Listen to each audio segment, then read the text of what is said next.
आगे बढ़ा सकते हैं और मात्र 21,000 रुपए के योगदान से किसी एक माँ का सहारा आप अपने आप को बना सकते हैं। इसी के साथ में माओ की सेवा ही केवल एक सेवा नहीं है, और भी बड़ी सुंदर सेवा है, जैसे कि इन माओ की भोजन प्रसादी की सेवा। 275 माओ की हर जरूरत का ख्याल रखा जाता है। जब कोई व्यक्ति रहता है तो आप भी जानते हैं कि छोटी छोटी चीजों की जरूरत होती है। खाने के लिए भोजन चाहिए, रहने के लिए छत चाहिए, पानी चाहिए, दवाई चाहिए। जब बीमार हम हो जाते हैं, इन सबका ख्याल निरंतर गौरी गोपाल आश्रम परिवार में रखा जाता है। और इसी के साथ में जो लोग बाहर संस्कार टीवी चैनल के माध्यम से जुड़ रहे हैं, वो अपने आप इन सेवाओं से जुड़ते हैं और उनके सहयोग के माध्यम से ये सभी सेवाएं निरंतर वहां चलती हैं। इसी के साथ में संत सेवा वहां होती है। प्रातःकालीन बेला में बिना किसी नागा, बिना किसी छुट्टी के हर दिन वहां हजारों संतों को भोजन प्रसाद प्राप्त होता है। देखिए कितनी सुंदर सेवा सीधा वृंदावन में सद्गुरु भगवान कर रहे हैं। ऐसे दुर्लभ संतों के दर्शन करने का सौभाग्य हमें प्राप्त होता है, जो केवल ठाकुर जी के भजन के भरोसे लोक कल्याण के लिए सीधा वृंदावन में रह रहे हैं। ऐसे संतों को निरंतर भोजन प्रसादी गौरी गोपाल आश्रम के माध्यम से मिलती है। हजारों संत ठाकुर जी का भोग लगाते हैं, अपनी कुटिया में ले जाते हैं और दिन भर आराम से ठाकुर जी का भजन कर पाते हैं। ऐसी संतों की सेवा भी सद्गुरु भगवान कर रहे हैं। इसी के साथ में वहां चलती है एक रसोई, गौरी गोपाल रसोई। एक बार जोरदार तालियां इस रसोई के लिए, सद्गुरु भगवान के लिए। अब आप पूछेंगे रसोई के लिए इतनी सुंदर तालियां क्यों? क्योंकि मैं आपको बताऊंगा तो आप आश्चर्य करेंगे। इतनी सुंदर रसोई सीधा वृंदावन में चल रही है और इतने सुंदर सुंदर व्यंजन यहाँ ठाकुर जी के भोग के रूप में ठाकुर जी के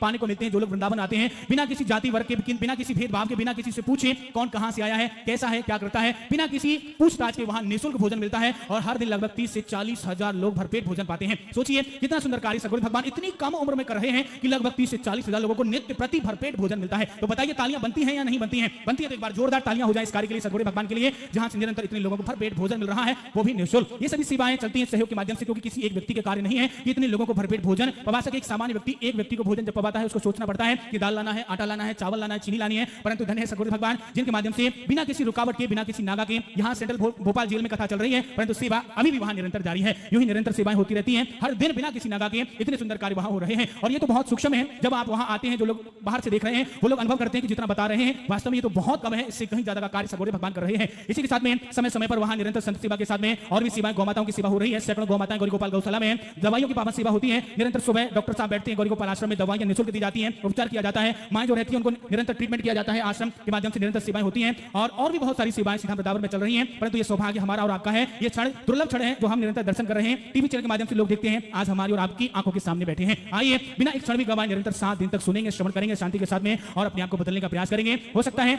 कि आपके पुण्य हैं, जो पुण्य आपको यहां तक सद्गुरु भगवान के माध्यम से मिला रहे हैं। कहते हैं कि जन्मांतरे भवेत् पुण्यम तदा भागवतम लभेत्। जन्म जन्म के पुण्य संचित होते हैं, तब कहीं जाकर के भागवत सुनने का सौभाग्य मिलता है। आज वो सौभाग्य मिल चुका है। एक बार जोरदार तालियों के साथ में वादन करेंगे और पावन कथा में प्रवेश करेंगे। जो लोग घर बैठे जुड़ रहे हैं वो घर बैठे अपने आप को जोड़ेंगे पावन कथा से और इन सेवाओं से, जो सेवाएं निरंतर सीधा वृंदावन में चल रही हैं। न्यू सेंट्रल जेल कॉलोनी मिलने का स्थान और समय सुबह 10 से 11 है, दीक्षा 10 से 11 है। आप लोग अपने आप को जोड़ पाएंगे। अब आइए चलेंगे बिना एक क्षण गवाए मंगल विला को एक बार पुनः दोनों हाथ उठाकर बड़ी भाव से मेरे साथ बोलेंगे राधे।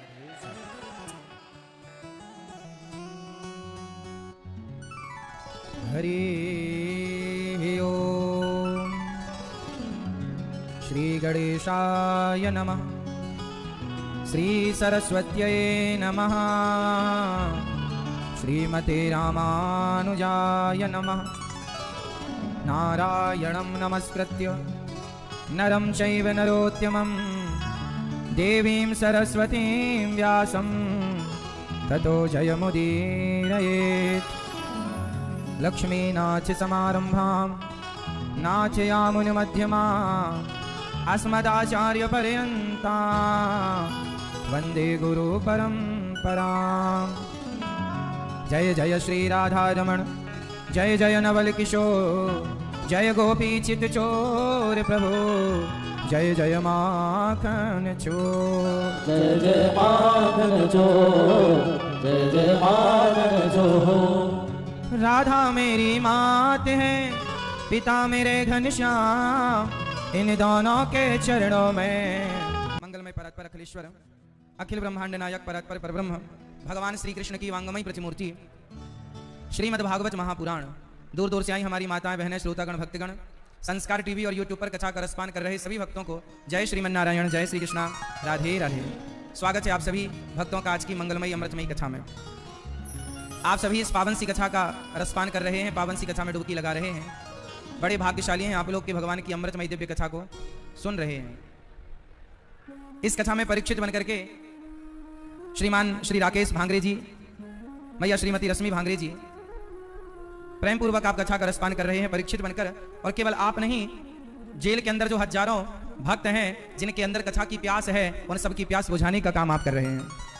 कथा की गंगा में डुबकी लगाकर सबको कथा दान करने का कार्य आप कर रहे हैं। सुंदर सा कार्य आपके माध्यम से हो रहा है। प्रिय भक्तों,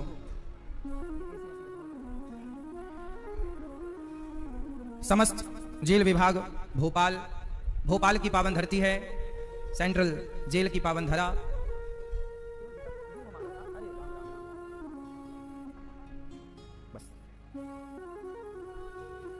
तो आप सभी पहली बार हमें जेल में 7 दिन के लिए कथा सुनाने का अवसर प्राप्त हुआ है भगवान की कृपा से। आप लोगों ने पिछली बार भी, जब हम पिछली बार आए थे तो आप में से कितने लोगों ने सत्संग सुना था? पिछली बार जब हम आए थे तो आप में से इतने लोगों ने पिछली बार भी सत्संग सुना। पहले 1 दिन के लिए आए थे, 1 दिन के लिए आए थे, अब 7 दिन के लिए आए हैं। और आप लोगों ने कभी सोचा भी नहीं होगा जो हमारे भैया श्री राकेश भांगरे जी ने आप लोगों के लिए व्यवस्था कर दी। हमारे श्री राकेश भांगरे जी जो कि यहाँ के जेलर साहब हैं, और आप यहाँ सब भक्तों को कथा का दान तो कर ही रहे हैं, आप कथाओं से जुड़े भी हैं। आप वृंदावन आते हैं और वहाँ की तमाम सेवाओं से जुड़ते हैं जो गौरी गोपाल आश्रम में चलती हैं। और आप लोग जो एकादशी का व्रत रखने वाले लोग हैं, उनको भी ये अपनी ओर से पूर्ण रूप से एकादशी के व्रत में सहयोग करते हैं कि आप रहो। इतने बढ़िया भक्त हैं ये। मानव सेवा कैसी करनी चाहिए, भैया श्री राकेश भांगरे जी से सीखना चाहिए सबको। समाज की सेवा किस तरह होती है, आप सबको सिखा रहे हैं। प्रिय भक्तों, भागवत जी, आप में से कितने लोगों ने पहले भागवत सुनी है? आप सबने सुनी है? अब ध्यान पूर्वक सुनिएगा, ऐसी कथा श्रवण कीजिएगा कि वो आपके हृदय में ऐसी समाये कि फिर निकले ना। प्रिय भक्तों, भागवत में 18,000 श्लोक, भागवत जी में 18,000 श्लोक हैं, 335 अध्याय और 12 स्कंध हैं। भागवत जी मुख्य रूप से भगवान श्री कृष्ण की समस्त लीलाओं को संजोए बैठी हैं। भागवत जी की महिमा 6 अध्यायों में पद्म पुराण में गाई गई है, वहां से भागवत जी स्टार्ट होती हैं। भागवत जी में सबसे पहले भगवान के स्वरूप का वर्णन होता है, तो आज हम आपको सबसे प्रथम भगवान के दिव्य स्वरूप का वर्णन करेंगे। सच्चिदानंद रूपाय विश्वोत्पत्त्यादि हेतवे तापत्रय विनाशाय श्री कृष्णाय वयं नुमः। सच्चिदानंद रूपाय, भगवान कैसे हैं, यहां से भागवत जी स्टार्ट होती है। भगवान कैसे हैं? मैया राम राम, ठीक है? बताओ भगवान कैसे हैं? अच्छे हैं? भगवान का स्वरूप कैसा है? भगवान सत्य स्वरूप हैं, चित स्वरूप हैं, आनंद स्वरूप हैं। भगवान ही सत्य हैं। अच्छा, हम और आप क्या हैं? मैया बताएंगे पीछे वाली, आप सच्ची हो कि झूठी हो? झूठे? आप लोग बताइए, पीली मैया सच्ची हो कि झूठी हो? जोर से। सच्चे हैं? पीली मैया, लाल मैया, सच्ची हो कि झूठी हो? सच्चे। सत्य किसे कहते हैं? जो बदल जाए वो सत्य है या झूठ है? अच्छा बताइए, सच बदलता है कि झूठ बदलता है? झूठ बदलता है। सच कभी? तो जो ना बदले वो सत्य है, और जो बदल जाए वो झूठ है। तो हम लोग जन्म से लेकर आज तक बदल रहे हैं या नहीं? माँ के पेट से बाहर आए तो छोटे से थे, लड़कपन आया, फिर जवानी आई। आपके 10 साल पुरानी फोटो अलग है, आज की फोटो आपकी अलग है, तो आपका स्वरूप बदल रहा है कि नहीं? आप बदल रहे हैं कि नहीं? हाँ या ना? गांव शहर बदल रहे हैं कि नहीं? नदियां भी कल तक कहीं से बहती थी, आज कहीं से बह रही हैं, बदल रही हैं या नहीं? तो संसार का, प्रकृति का विधान है बदलाव, और जो बदल जाए वो झूठ है। इसलिए हम और आप झूठे हैं, क्योंकि हम परिवर्तनशील हैं, बदल रहे हैं। फिर कौन नहीं बदलता? भगवान नहीं बदलते। द्रौपदी ने सबको बुलाया था, अर्जुन बचाओ। मंडप के नीचे हर पति कसम खाता है ना, मैं तुम्हारी रक्षा करूंगा। हर पति अपनी पत्नी को वचन देता है कि मैं तुम्हारी रक्षा करूंगा। तो जब द्रौपदी की साड़ी खिंच रही थी, तब अर्जुन ने रक्षा क्यों नहीं की? तब भीम ने रक्षा क्यों नहीं की? तब युधिष्ठिर जी ने रक्षा क्यों नहीं की? सब बदल गए, लेकिन कौन नहीं बदला? बोलो। भगवान नहीं बदले। भगवान कहते हैं जो मेरी शरण में आएगा मैं उसकी रक्षा करूंगा। भगवान, संसार बदल जाए पर भगवान नहीं बदलते, इसलिए संसार को झूठा मानते हैं संत जन, भगवान को सच्चा मानते हैं। वास्तविकता यही है कि हम सब झूठे हैं, इसलिए झूठे संसार में मन ना लगाकर सच्चे भगवान में मन लगाया जाए। संसार झूठा है, इसलिए आद्य शंकराचार्य जी कहते हैं ब्रह्म सत्यम जगन मिथ्या। ईश्वर सत्य है, संसार झूठा है। इसलिए झूठा है क्योंकि हम आज हैं कल नहीं रहेंगे। परिवर्तन है ना, और परिवर्तन सत्य में नहीं होता, झूठ में होता। इसलिए ईश्वर सत्य, ब्रह्म सत्यम। उमा कहूं मैं अनुभव अपना, सत हरि भजन जगत सब सपना। मैया कर लो पंचायत मेरी माँ। हरि मैया सुनो मेरी मां, ईश्वर चित स्वरूप है। भगवान सत्य हैं या झूठे हैं, सबको बोलना है। भगवान कैसे हैं? हम और आप कैसे हैं? हम सब झूठे, भगवान सच्चे। ईश्वर सत्य है, सत्य ही शिव है, शिव ही सुंदर है। सत्यम शिवम सुंदरम। ईश्वर सत्य। अब सुनो, ईश्वर चित स्वरूप है। चित मीन्स प्रकाश। भगवान रहते कहां हैं? हम सबके भीतर। कहां रहते हैं भगवान? अच्छा, भगवान हम सबके भीतर हैं, तो क्या बाहर नहीं है? बोलो हाँ या ना। कहां है भगवान? अच्छा बताओ, सब लोग बताओ, भगवान कहां है? भगवान है या नहीं है? जोर से। है तो कहां है? भगवान कण कण में है। मैं आप बताओ, कहां है भगवान? कण कण में है। आपके भीतर है? कहां पर है? कहां? यहां एक्सरे करा ले यहां का। भगवान कहां रहते हैं? आपने बताया कण कण में रहते हैं। अच्छा, भगवान कण कण में किस रूप में रहते हैं? अच्छा, गुलाब में भगवान है या नहीं? तो किस रूप में है बताओ जोर से। मैया, गुलाब में भगवान किस रूप में है? खुशबू के रूप में। किसके रूप में? गंध के रूप में। ईश्वर हर जगह व्याप्त है। किस रूप में? प्राणवायु के रूप में। हम जो ऑक्सीजन लेते हैं, ये ऑक्सीजन क्या है? इसे बोलते हैं प्राणवायु। हाँ या ना? बोलो हाँ। हम जो ऑक्सीजन लेते हैं, श्वास लेते हैं, वो श्वास क्या है? उसे प्राणवायु बोलते हैं कि नहीं? बोलो हाँ, बोलते हैं। अब दूसरी तरफ प्राण, ये याद रखो, प्राणवायु दोहराओ, प्राण, ये प्राणवायु। यदि हम ऑक्सीजन ना लें तो मर जाएंगे कि नहीं? अब ये प्राण क्या है? ये प्राणवायु क्या है? आओ जरा समझते हैं। तुम हो एक अगोचर सबके प्राणपति। तो ये प्राण क्या है? प्राणों के पति कौन है? मतलब भगवान की व्यापकता कण कण में तो है, पर ऑक्सीजन के रूप में, हवा के रूप में भी ईश्वर की व्यापकता है। ईश्वर की व्यापकता 5 जगह है, सिर्फ कण कण में है ऐसा नहीं। ईश्वर की व्यापकता कितने रूप में है? 5 रूप में। आपका शरीर कितनी चीजों से मिलकर बना है? ये मैया बताएंगी हमारी सारी। आपका शरीर कितनी चीजों से मिलकर बना है? 5। 5 क्या क्या? गिनाओ हमें। पृथ्वी, जल, वायु, अग्नि, आकाश। क्षित जल पावक गगन समीरा, पंच रचित अति अधम शरीरा। हमारा शरीर कितनी चीजों से मिलकर बना है? मैया, ओ मेरी मां, कितनी चीजों से? 5।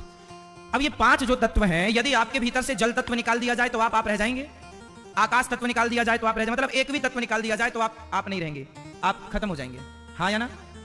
तो ये जो 5 तत्व हैं, पृथ्वी, जल, वायु, अग्नि, आकाश, इन 5 के रूप में कौन है?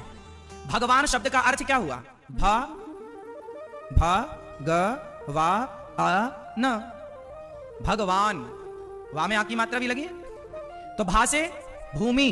भा मीन्स भूमि, भा ग, गा मीन्स गगन, आकाश। भा ग, वा मतलब जोर से वायु।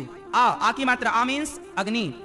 भगवान, आखिरी में ना मतलब नीर, नीर मतलब जल। तो ये 5 तत्वों को ही भगवान कहते हैं। पृथ्वी, जल, वायु, अग्नि, आकाश को ही ईश्वर कहा जाता है। तो ईश्वर की व्यापकता कितने रूप में है? 5 रूप में है। भूमि, ये पृथ्वी के रूप में भगवान है। आकाश के रूप में भगवान। आकाश का कोई अंत है? बोलो। जैसे आकाश सब जगह है, ऐसे भगवान सब जगह है। तो भगवान आकाश के रूप में है। अग्नि के रूप में ईश्वर है। जल के शीतलता के रूप में जल रूप में ईश्वर है। हवा के रूप में हमने बताया प्राण रूप में ईश्वर है। ईश्वर की व्यापकता सब जगह है। ईश्वर के बिना हमारा जीवन संभव नहीं है। इसलिए ईश्वर को कहते हैं चित। चित कह दिया, ये सब चीजें आ गई। सबके भीतर भगवान है, बाहर भी भगवान, भीतर भी भगवान। और तीसरा रूप है सत चित आनंद। अच्छा बताओ, आपको सुख चाहिए कि दुख चाहिए? जोर से। क्या चाहिए? सुख चाहिए। हर व्यक्ति क्या चाहता है? जोर से। हर व्यक्ति सुख चाहता है। सुख कहां से? खाने से सुख, सोने से सुख, बच्चों से सुख, पत्नी से सुख, पति से सुख, मित्र से सुख, घूमने का सुख। हाँ या ना? हर व्यक्ति क्या चाहता है? जोर से भैया, ओ मोबाइल वाले भैया। हर व्यक्ति क्या चाहता है? हर व्यक्ति सुख चाहता है। लेकिन मिलता क्या है? दुख। क्योंकि सुख का उल्टा क्या होता है? जोर से। सुख यदि है तो दुख भी। यदि दिन है तो रात होगी कि नहीं? बोलो हाँ। यदि सुख है तो दुख होगा। यदि आकाश है तो पाताल है कि नहीं? हाँ या ना? तो जैसे सुख है तो दुख मिलेगा मिलेगा, दिन है तो रात होगी होगी, लाभ हुआ है तो हानि होगी। ये एक दूसरे के पूरक है।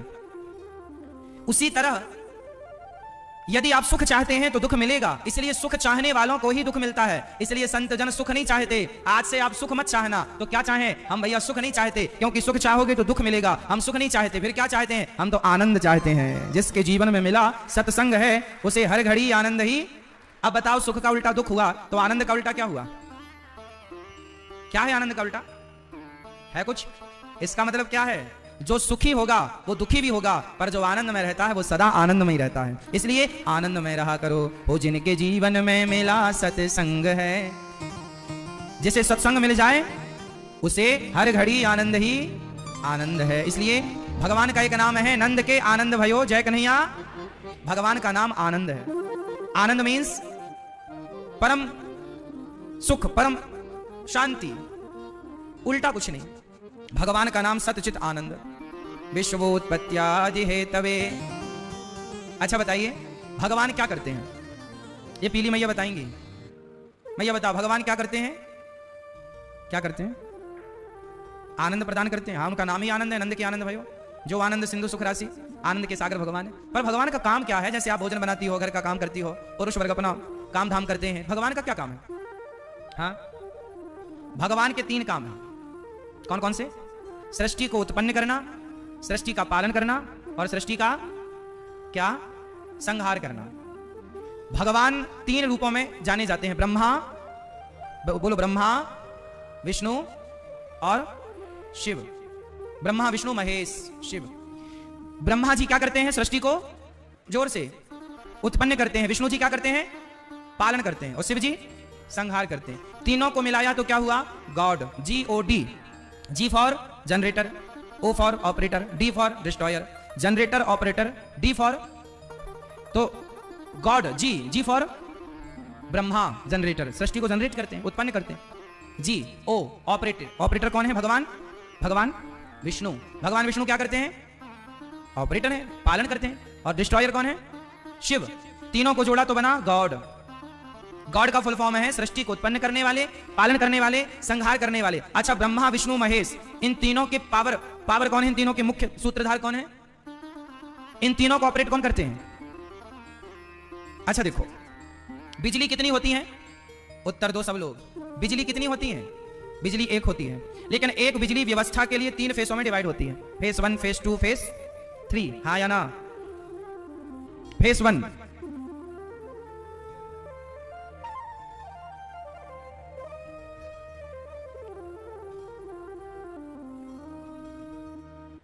आज की कक्षा में मुख्य अतिथि के रूप में हमारे डीजी जेल श्री राजेश चावला जी यहाँ उपस्थित हैं। सपरिवार, सपत्नीक यहाँ उपस्थित हैं। उनकी अनुमति से ही, उनके मार्गदर्शन में ही ये यहाँ पर कथा का आयोजन हो रहा है। और आपने अनमोल समय दिया। एक बार भैया जी के लिए सुंदर तालियां श्री राजेश चावला जी के लिए। ठीक है, आप लोग समय निकाल पाते हैं इतनी व्यस्तता भरी जिंदगी से, भगवान के लिए भी बहुत अच्छी बात है। समाज आपसे सीखेगा। अब ये कथा पूरी दुनिया देख रही है। आप सब बहुत समाज को प्रेरणा दे रहे हैं कि देखो, सुनने वाले तो जेल में भी कथा सुन लेते हैं, और ना सुनने वाले घर में भी बहाने बनाते रह जाते हैं कि जी हमने कथा इस बहाने से नहीं सुनी, उस बहाने से नहीं सुनी। आप जैसे भले लोग समाज में हैं तो आज संस्कृति जीवित है, धर्म जिंदा है। भगवान आप सबको सुखी और स्वस्थ रखें, यही भगवान से आप सबके लिए प्रार्थना है। देखो, भगवान, बिजली 3 होती है, अर्थात बिजली 1 होती है, फेस 3 होते हैं। 3 फेस व्यवस्था के लिए बने। मूल में तो बिजली 1 है, उसी तरह मूल में भगवान 1 है। अच्छा, भगवान कितने होते हैं बताओ? 1 होते हैं। क्या नाम है? एक भगवान है, वह है नारायण। वही नारायण 3 भागों में डिवाइड हुए व्यवस्था के लिए, ब्रह्मा, विष्णु और महेश। आप अयोध्या जी गए हो, कल हम अयोध्या जी थे। कल हमने रामलला का दर्शन किया, तो हमने वहां देखा रामलला के, आप कभी अयोध्या जी जाएं तो देखें अपनी आंखों से, रामलला जिस गर्भगृह में विराजे हैं, उनके गर्भगृह के ठीक सामने आप जब रामलला को देखेंगे तो वो अपने आप देखेंगे, सामने ऊपर की तरफ भगवान नारायण लेटे हुए हैं। ऊपर कौन लेटे हैं? भगवान श्रीमन नारायण, और लक्ष्मी जी उनके चरण दबारी हैं। ये प्रतिमा वहां पर आपको रामलला के मंदिर के ठीक पहले, मतलब जब आप देखेंगे तो एक साथ दोनों दिखेंगे आपको। कुल मिला के ये सब, ये क्या है? ये जो नारायण है वही त्रेता में राम बने, जो नारायण है वही द्वापर में कृष्ण बने, और जो नारायण है वही इस कलयुग में कल्कि बनेंगे। जो नारायण है वही ब्रह्मा बने, वही विष्णु बने, वही शिव बने। एक ही अनेक भागों में डिवाइड हो जाते हैं, वह एक ही है। व्यवस्था 3 प्रकार की है, सृष्टि, उत्पन्न, पालन और संहार। 3। तो भगवान विश्व की उत्पत्ति पालन संहार करते हैं और हम सभी ऐसे भगवान को जो सारे दुखों को दूर करते हैं। आज संसार में लोग दुखी क्यों हैं? क्योंकि भगवान के आश्रित नहीं है। दुख कितने प्रकार का होता है भैया बताएंगे? दुख कितने प्रकार का होता है? आप एक प्रकार का, आप बताओ।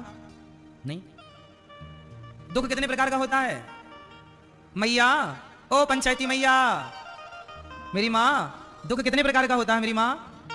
हाँ बोलो मेरी माँ। 3 प्रकार का। दुख कितने प्रकार के होते हैं? 3। कौन कौन से? कोई तन दुखी, कोई मन दुखी, कोई धन बिन रहते उदास, थोड़े थोड़े सब दुखी, सुखी राम के दास। कोई तन से दुखी है, शारीरिक रोग, कोई तन से दुखी है, भगवान ने सब कुछ दिया है पर खा नहीं पा रहा, डॉक्टर ने मना कर रखा, ये नहीं खाना, ये नहीं खाना। लो, गरीबों को गरीबी नहीं खाने देती, अमीरों को डॉक्टर नहीं खाने देते, हिसाब बराबर। कोई तन से दुखी, कोई मन का रोगी। आप लोग मन से, डिप्रेशन क्या है, तनाव क्या है? ये मन का रोग है। आजकल लोग ना बहुत चिंतित हैं, टेंशन सबको है, जबकि बिंदास जीवन जीना चाहिए, खुश रहना चाहिए। चिंता किसकी? चिंता करने से कोई काम होता है क्या? जो होना है वो आपकी मर्जी से होता है कि भगवान की मर्जी से? भाई, आपके अधिकार में सब कुछ नहीं है। किसान खेत में बीज बो ही सकता है ना, पानी डाल सकता है, खाद डाल सकता है, अच्छी से अच्छी फसल की परवरिश कर सकता है, पर फसल कितनी होगी ये किसान के हाथ में है। आप करिए अच्छा काम, फसल कितनी आएगी ईश्वर के हाथ में है। कर्म तेरे हाथ है, कर्मण्येवाधिकारस्ते मा फलेषु कदाचन। तू कर्म कर, कर्म तेरे हाथ में है, फल तेरे हाथ में नहीं। आपने अपनी बेटी का बहुत बढ़िया विवाह किया, बेटे का बहुत बढ़िया विवाह किया, अच्छा देख सुन के विवाह किया, पर बहू कैसी है ये आपके हाथ में नहीं है। दामाद कैसा है, बेटा कैसा है, शादी के बाद ये आपके हाथ में नहीं है। हाँ या ना?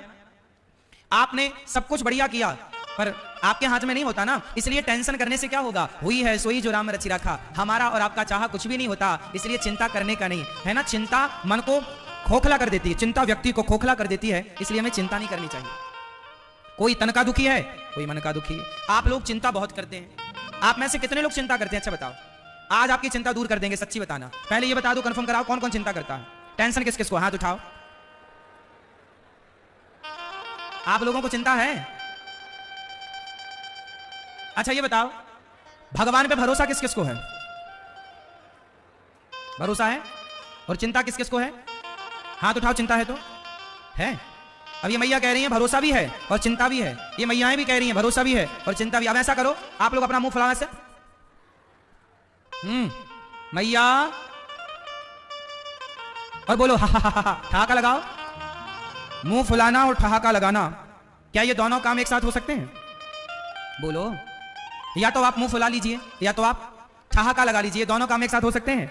हाँ या ना? या तो मुंह फूलेगा या तो ठहाका लगेगा। उसी प्रकार आपने बोला महाराज जी हमें चिंता भी है और आपने बोला विश्वास भी है। अरे जब विश्वास है तो फिर चिंता किस बात की है? और चिंता है तो फिर विश्वास कैसा है? या तो आपका विश्वास कमजोर है या तो आपकी चिंता कमजोर है। अरे जब विश्वास है तो चिंता किसकी? और आपके चिंता करने से होगा क्या? क्या होगा? इसलिए चिंता करने से जब कुछ नहीं होगा तो चिंता करो ही मत ना। क्या चिंता करने से कुछ होगा मेरी मां? इसलिए भगवान का चिंतन कीजिए, चिंता नहीं। जो होना है वो होता है। आप तो भगवान के आश्रित। अर्जुन किसके भरोसे थे? महाभारत का जब युद्ध हुआ तो भगवान भीष्म पितामह ने प्रतिज्ञा कर ली कि कल के युद्ध में मैं पांडवों को मार दूंगा। कल के युद्ध में पांडवों को मार देने की बात पितामह ने की, और जब पितामह भीष्म ने कहा कि मैं कल के युद्ध में पांडवों को मार दूंगा, तो द्रौपदी दौड़ी दौड़ी भगवान के पास आई, प्रभु प्रभु ये पितामह मेरे पतियों को कल मार देंगे। अर्जुन के पास भगवान आए, अर्जुन कोई प्लानिंग कर लो कल की, कल तुम्हें पितामह मार देंगे। अर्जुन बोले प्रभु आप सो जाओ। भगवान बोले अर्जुन कल तुम्हें युद्ध में मरना है, तुम्हें कोई चिंता नहीं है। अर्जुन बोले प्रभु जिसकी चिंता करने के लिए कृष्ण जाग रहे हो उस अर्जुन को चिंता करने की क्या जरूरत है? हाँ, तो भगवान पर क्या होना चाहिए मेरी मां? क्या होना चाहिए? विश्वास नानी। और नानी मतलब नरसी जी की बेटी। नानी भाई को भगवान पर भरोसा था, नरसी जी को भरोसा था। नानी बोली तुम्हारो कन्हैया आए बे वालो ना है बाबा। नरसी जी ने कहा भाई आएगा जरूर, विश्वास है मुझे। अच्छा बताओ प्रहलाद जी ने विश्वास किया कि इस खंबे पर भगवान है, तो प्रहलाद जी के विश्वास को सत्य करने के लिए भगवान खंबे से प्रकट हुए कि नहीं? बोलो हाँ। भगवान कहां रहते हैं मेरी मां? विश्वास में ही रहते हैं। यदि विश्वास है तो भगवान सब जगह है, और विश्वास नहीं है तो भगवान कहां है? इसलिए विश्वास नानी और द्रौपदी का रंग लाया, बहना का भाई बन खुद सांवराया। भगवान आपके अपने बनकर आ जाएंगे, बस विश्वास रखिएगा। विश्वास बहुत बड़ी चीज है मेरी मां। मंत्र जाप मम दृढ़ विश्वासा, पंचम भजन सुवेद प्रकाशा। भगवान की कथा, भगवान की कृपा उन्हीं को मिलती है जिनको भगवान पर विश्वास होता है। तो बस 3 प्रकार के दुख दूर होते हैं, तन का दुख, मन का दुख, और धन का जो दुख है। धन नहीं है तो लोग दुखी हैं। तीनों दुखों से मुक्ति तब मिल जाती है जब हम भगवान की शरण में जाते हैं। ऐसे भगवान को, राधा सहित कृष्ण को प्रणाम करें। सुखदेव भगवान को नमस्कार। 88,000 संत विराजमान हैं। सूत जी महाराज शौनक आदि ऋषियों को नैमिषारण्य में कथा सुना रहे हैं, और शौनक आदि ऋषियों ने पूछा कि प्रभु कृष्ण प्राप्ति कर्म शाश्वत साधनम तद्वदाधुना, हमें ऐसी कथा सुनाइए जिससे हमें कृष्ण की प्राप्ति हो जाए। भागवत हमें क्या प्राप्त कराती है? भागवत सुनने से क्या होता है? कृष्ण की प्राप्ति होती। कृष्ण प्राप्ति क्रम शाश्वत साधनम तद्वदाधुना। कृष्ण की प्राप्ति कहां से होती है? भागवत जी से होती है। इसलिए भागवत जरूर सुनना चाहिए। सत्संग जैसे आप लोग यहां भी रहते हैं ना, तो आप लोग यहां भी आपस में थोड़ा भगवान की चर्चा किया करो। देखो, यदि हम भगवान का चिंतन करते रहें, भगवान के आश्रित रहें, तो दुख नहीं होता। दुखित व्यक्ति तब होता है जब वो भगवान के आश्रित नहीं होता। भगवान के आश्रित होगा तो दुख किस बात का होगा? इसलिए भगवान के आश्रित रहने की जरूरत है। कृष्ण प्राप्ति कर्म शाश्वत, हमें कृष्ण की प्राप्ति हो जाए ऐसी कथा सुनाओ। सूत जी ने कहा सुनो। एक बार ये कथा देवताओं ने भी सुनने का मन बनाया। देवता, स्वर्ग के राजा कौन है? मैया, ओ मेरी मां, ये मैया बताएंगे स्वर्ग के राजा कौन है? जोर से आप लोग बताओ, स्वर्ग के राजा कौन है? ये पीछे भैया बताओ सब लोग, स्वर्ग के राजा कौन है? हाँ, इंद्र, देवराज इंद्र।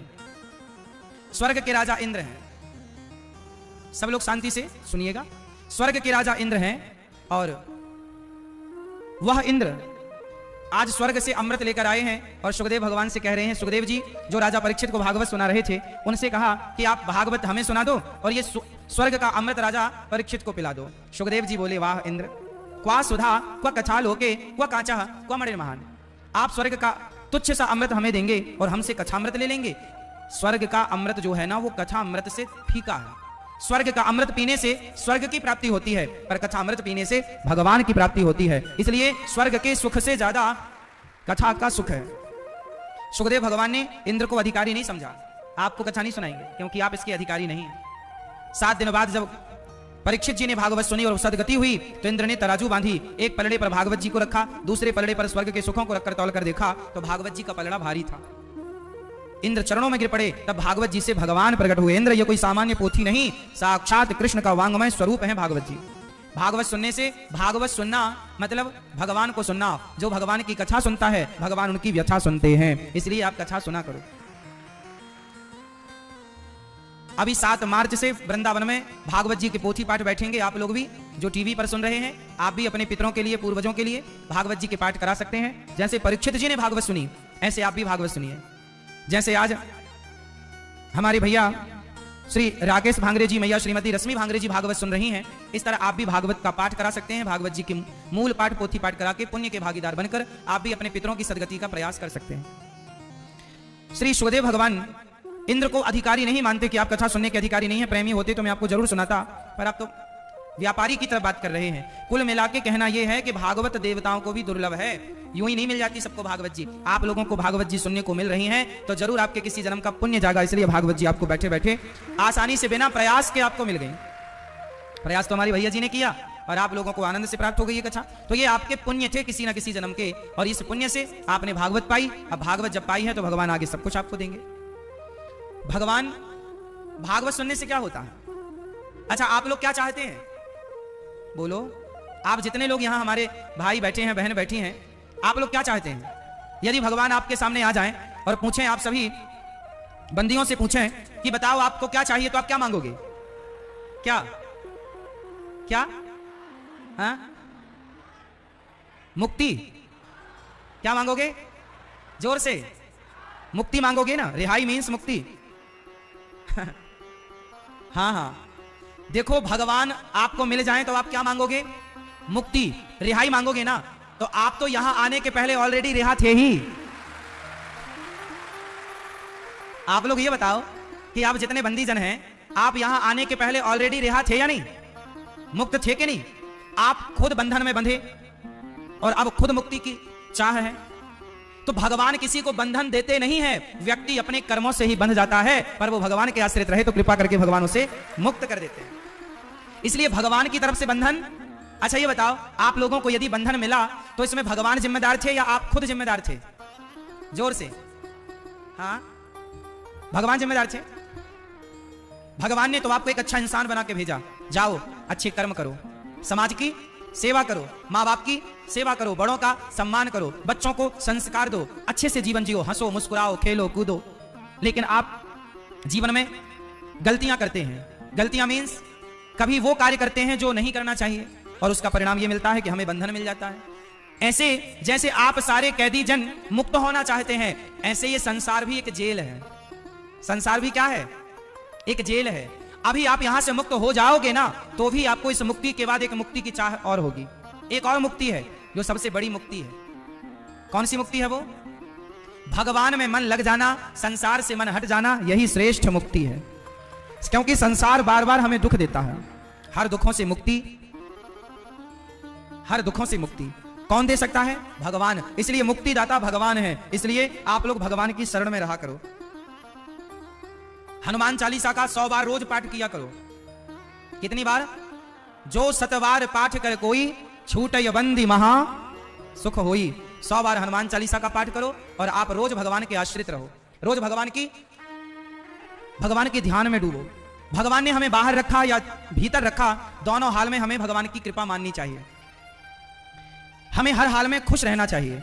सुखदेव भगवान राजा परीक्षित को कथा सुनाते हैं और कथा सुनते ही परीक्षित मुक्त हो जाते हैं। मुक्त हो जाते हैं।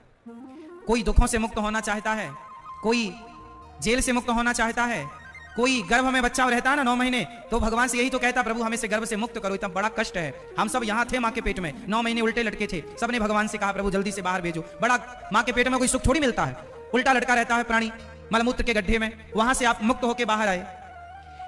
कबीरदास जी रोने लगे एक दिन। एक दोहा में आपको बताऊं, सबसे बड़ी मुक्ति का प्रयास क्या है वो जरा सुनिएगा। मुक्ति के रिहाई क्या है वो जरा सुनिएगा। एक दोहा में आपसे बोल रहा हूं, वो दोहा का अर्थ आप सभी बंदीजन बताएंगे। एक दोहे का अर्थ बताइए आप सब लोग। चलती चक्की देख कर दिया कबीरा रोय, 2 पाटन के बीच में साबुत बचा न कोय। क्या अर्थ हुआ इसका? चलती चक्की देख कर दिया कबीरा रोए, 2 पाटन के बीच में साबुत